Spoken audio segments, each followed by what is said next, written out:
Hello, everyone. Today we're going to be talking about pricing procedures in Revenue Cloud. A couple things we're going to look at today on pricing procedures. We'll look at how you can modify your pricing procedure to pull list price from a custom object. We'll see how you can use pricing procedures to assign custom values to custom fields. We'll use formula elements for custom calculations. And finally, we'll look at how we can set up dynamic pricing procedures based on a custom field on the quote object. Couple prerequisites that are going to go into that exercise. On the quote object, you'll need a datetime field that I've called effective pricing date in my instance to track how we're going to calculate list price against our custom object. Then on quote line, I've created a custom field for custom list price. It's a currency field. And then a custom calculation field, also a currency field to hold our formula results. You also need a custom object to hold your custom list pricing that you want to test with if you want to follow that exercise. So the one I've created is called dated list price. It's got a couple of fields on it: start date, end date, list price, a lookup to product, the product selling model, and finally a formula for the selling model type. And then for the final exercise, we're going to look at dynamic pricing procedures. You'll need to have at least 2 pricing procedures set up in your environment to be able to go through with that as well.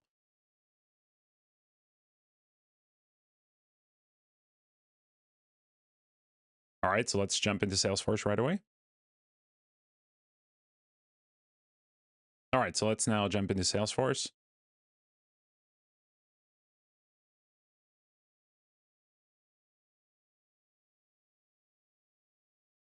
All right, let's now jump into Salesforce. All right, let's now jump into Salesforce. Let's jump into Salesforce.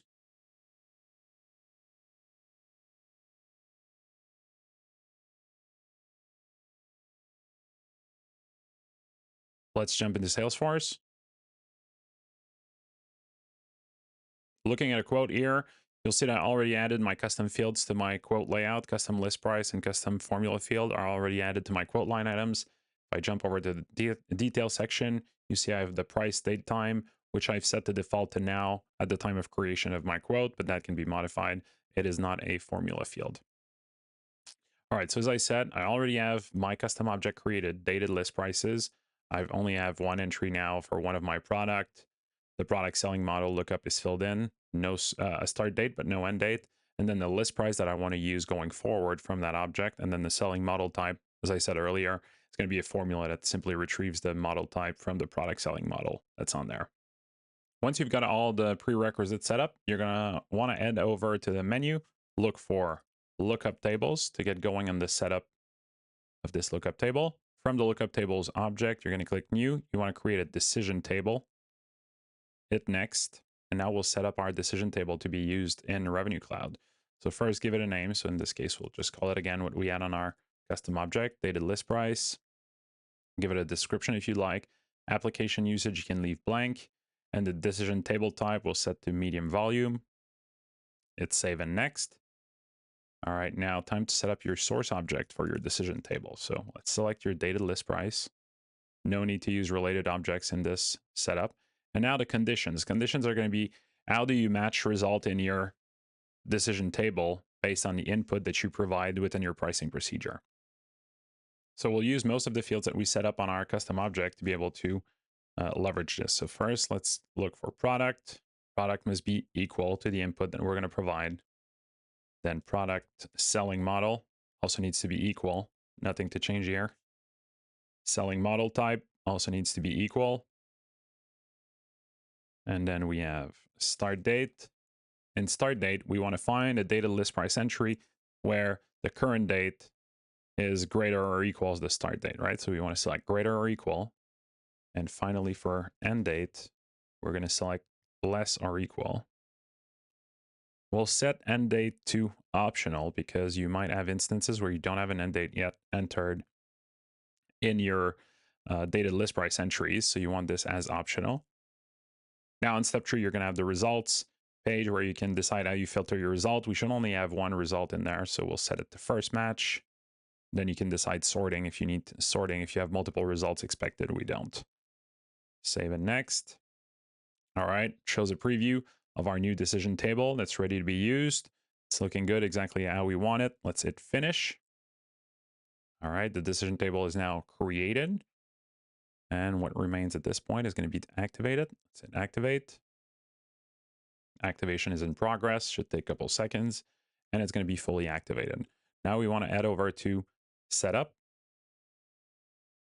Under decision tables within setup, you should be able to find your new decision table, dated list price. It's now active. It's been refreshed as this was created. So now you need to make sure you also add it to your pricing recipe.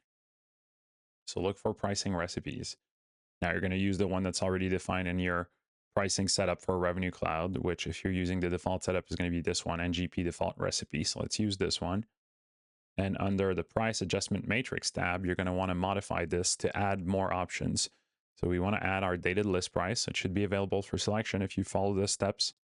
You want to hit plus, and then the pricing component type could be either a custom discount or different types of discounts that you want to put in there. What we want to do in our case is we want to use list price because we want to pull list price from that table. So we'll set it to list price and hit save.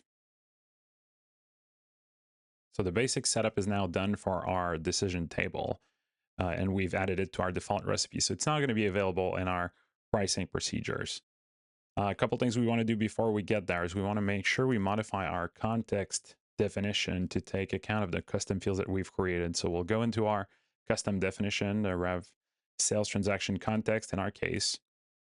You're going to click edit because you want to add the attributes for the custom field within the nodes that within your context definition. So in the sales transaction, you need to add one for your pricing date field.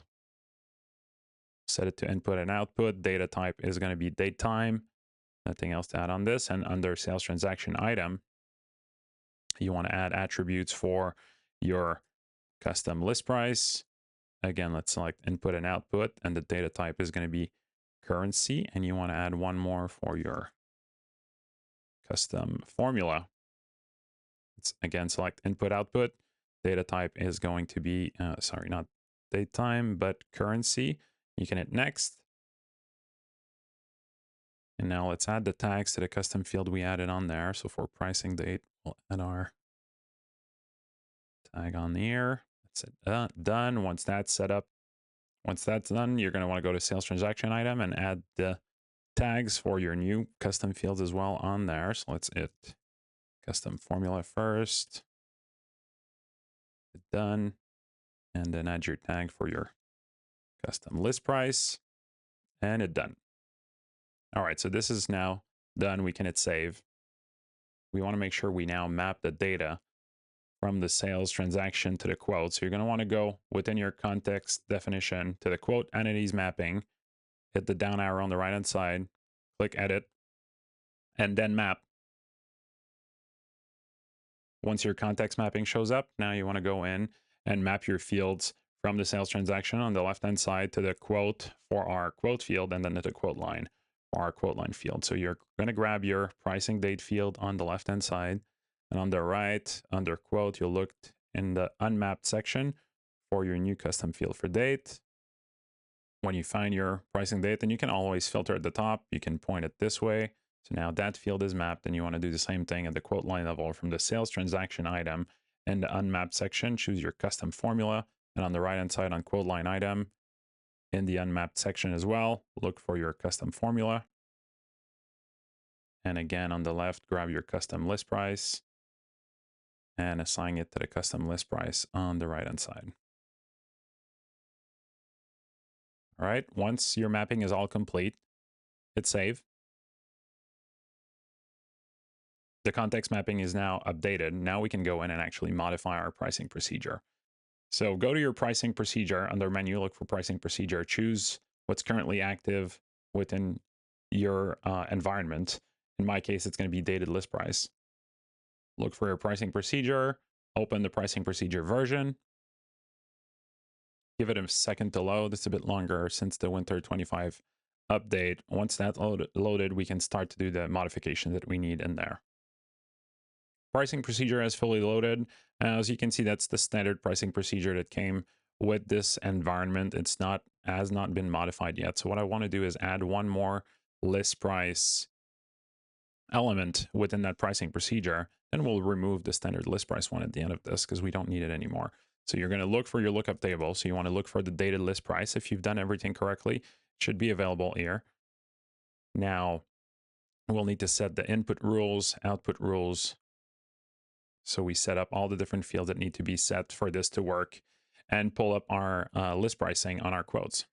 So for product, this one is simply going to be product. For product selling model, again, you can look for product selling model. It's going to be similar to your standard price book entry. If you want to copy this one, selling model type is selling model type.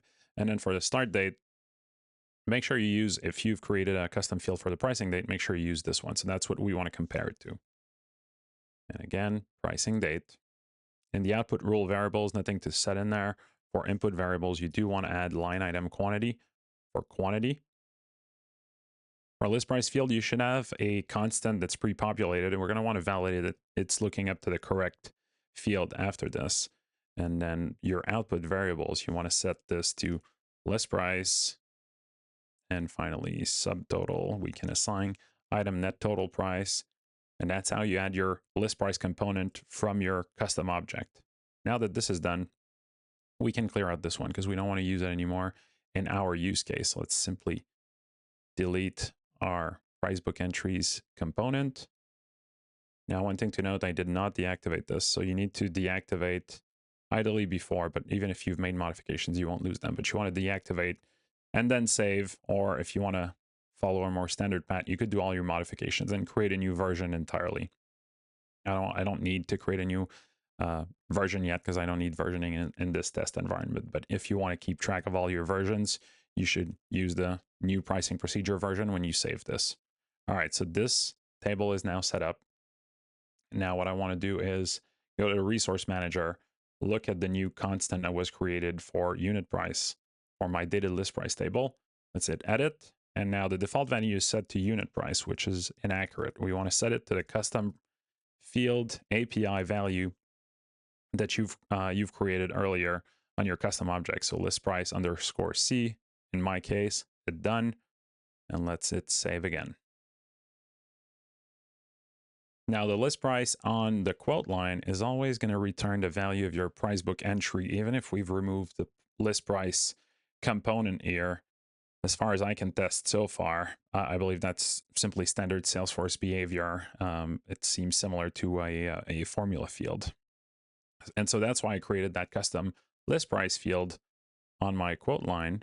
So what I now want to do is I want to take that list price that we've pulled from our table and I want to assign it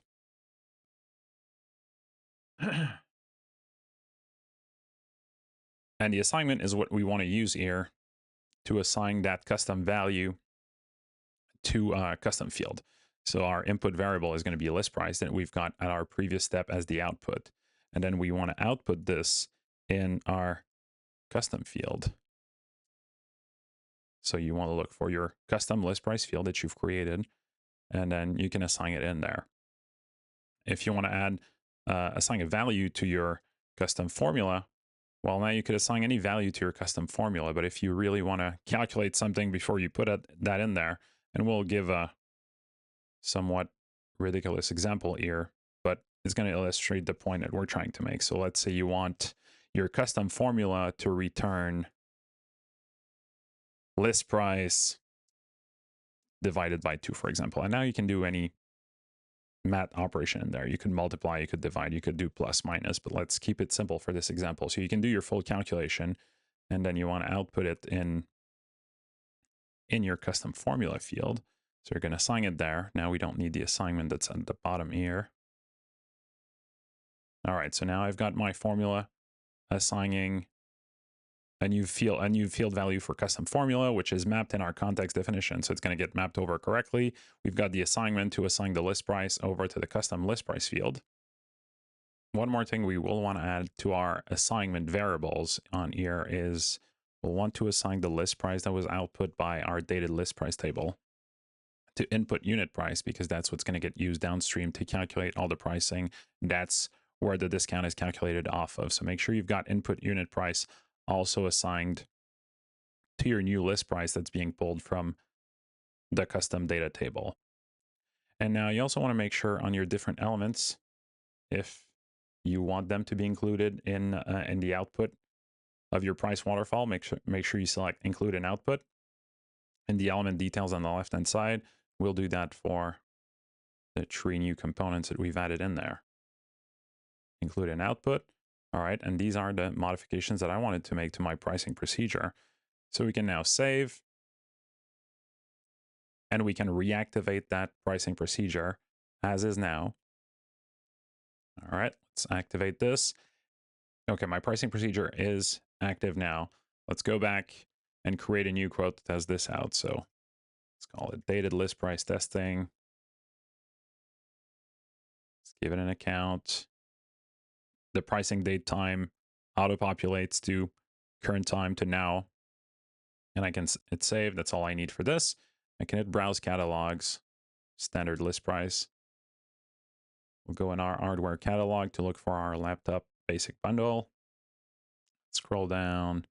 All right, laptop basic bundle. So we still see the standard list price coming from our list price for the discovery. But if we add this on there, and now it's save,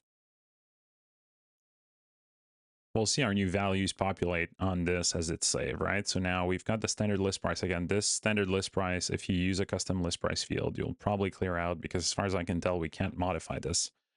It seems to be standard behavior, but you've got your custom list price field, which returns the 1250 as expected from your dated list price table. Our custom formula field returns half of our list price because that's the formula that we've set up. And our net unit price returns 1250, and we can see in the waterfall that we've got the list price pulling in at 1250, net unit price 1250, because we haven't added any discounts or anything yet. Because you've assigned your new list price to the input unit price, you can also do all the modifications that you would do normally on this. So if we do add a discount, this is going to recalculate and update our net unit price, and we'll see the waterfall reflect that new update. Might have to refresh to actually see this updated, but you will see this come true with your new updated price and the discount calculating true. All right, so we created a new decision table from a custom object, updated our context and our pricing procedure to use that custom list price in there and pull it onto our quote.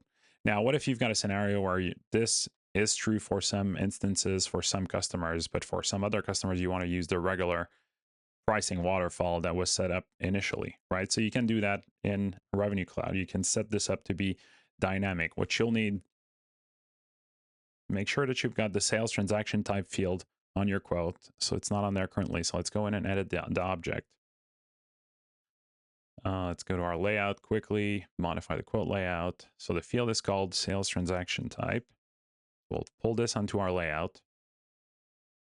So that's step one of how you want to set this up. So if we go back to our quote, hope that this doesn't get cached too long. This should show up now on our details page. Sales transaction type. Now I don't have any options yet in there. So we need to go on our menu, look for sales transaction type. And we want to create 2 types in our example, right? So one for dated list price, one for standard pricing. So we'll create our first sales transaction type. Let's call it dated list price. Now we want to look up to the pricing procedure that we use for this. So if we search for our dated list price pricing procedure, hit save. All right, there we go. Our first sales transaction type has been set up. Now let's go back, create one more transaction type for our regular pricing. So let's call it simply standard pricing.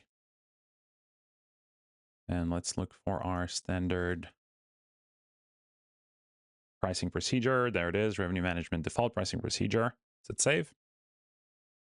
All right, so now in your quote, you've got that field, you've got records for this.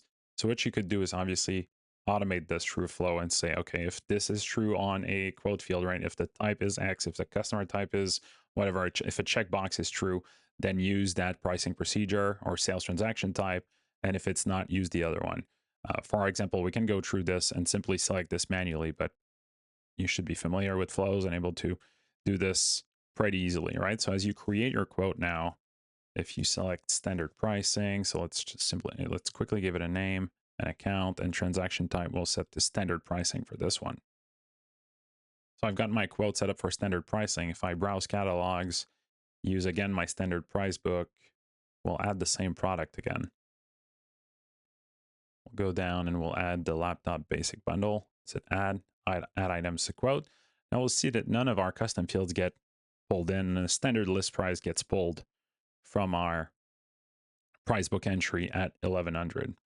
And if we do the same thing again and we go from that quote and create a new one, so let's go to quotes,